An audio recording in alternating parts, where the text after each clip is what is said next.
Have you ever sat in a language class and just kind of wondered, who actually decided that I need to learn this specific grammar rule today, instead of, how to order a coffee? We usually just take the textbooks and the lessons for granted. But behind every single classroom activity lies a deeply complex and honestly fiercely debated educational blueprint. Today, we're going to pull back the curtain on the hidden mechanics of exactly how languages are taught. So let's dive into this. Welcome to This Explainer, where we're exploring the fascinating world of syllabus design. We're grounding this entirely in David Noonan's foundational work on the subject.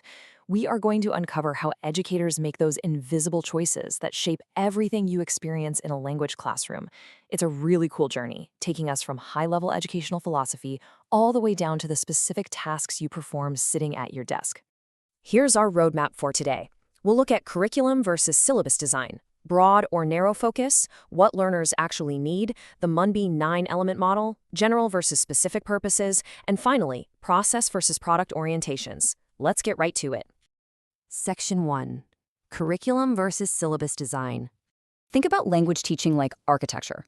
Before you can design the specific rooms of a house, you absolutely need the master zoning plan for the entire city, right? Well, the curriculum is your city planner's map. It's a really broad concept involving the philosophical, social, and administrative factors of a whole program. It is the who and how of education. The syllabus, on the other hand, is the architect's specific blueprint for the house. It's highly localized. It focuses on the what, specifically the selection and grading of the actual content that is going to be taught. Section 2, broad or narrow focus. Once we agree that the syllabus is the what, linguists start debating how far that blueprint should actually reach into everyday classroom tasks. Like, should it just list vocabulary and grammar, or should it dictate specific activities? On one side, we have the broad view. This is championed by applied linguists like H.G. Whittleson. He essentially argues that a syllabus shouldn't be a set of absolute, rigid rules. Instead, it's a framework, just points of reference from which a teacher takes their bearings. In this broader communicative view, it's actually very difficult to separate the content you are teaching from the tasks you use to teach it. Now, this debate directly shapes the teacher's role. The narrow view argues for a strict separation, where syllabus design is purely about selecting and grading content, and the methodology is entirely separate. But others argue the syllabus itself can replace the whole concept of method.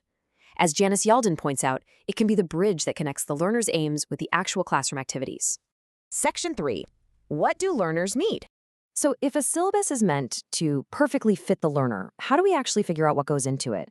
Well, this introduces a really critical step called needs analysis. In our foundational text, David Noonan details how modern syllabus designers heavily borrow techniques from industry and technology training.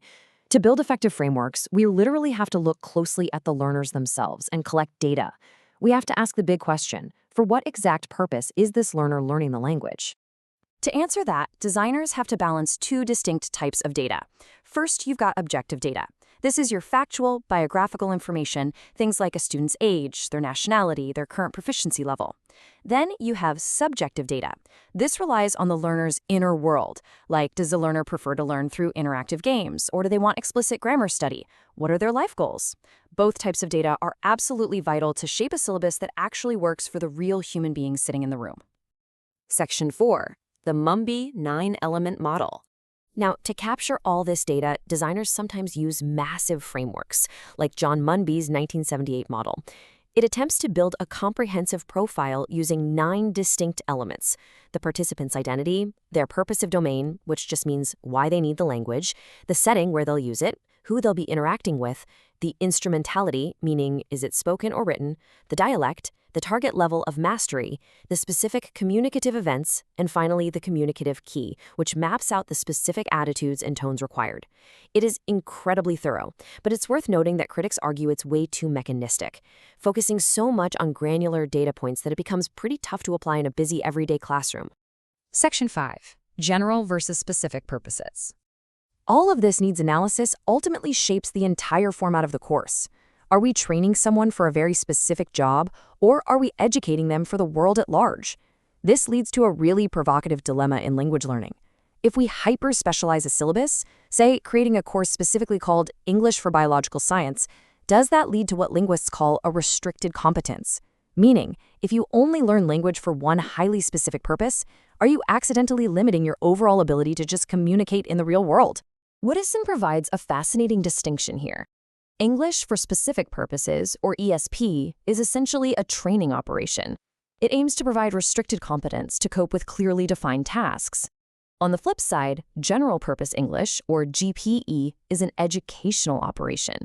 It seeks to build a general capacity so the learner can cope with undefined, unexpected future events.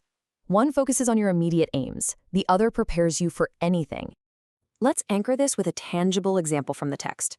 Imagine a student learning English, specifically to study motor mechanics. The structures and discourse patterns they need to follow a lecture on the inner workings of a carburetor are highly, highly specific. But just because someone can order a meal as a waiter in a restaurant, which is a general, everyday task, doesn't mean they can explain a carburetor. And conversely, a mechanic who knows every engine vocabulary word might completely struggle to describe symptoms of an illness to a doctor. So syllabus designers have to decide which tasks ensure the maximum transfer of learning to real-world situations. Section 6. Process versus product orientations.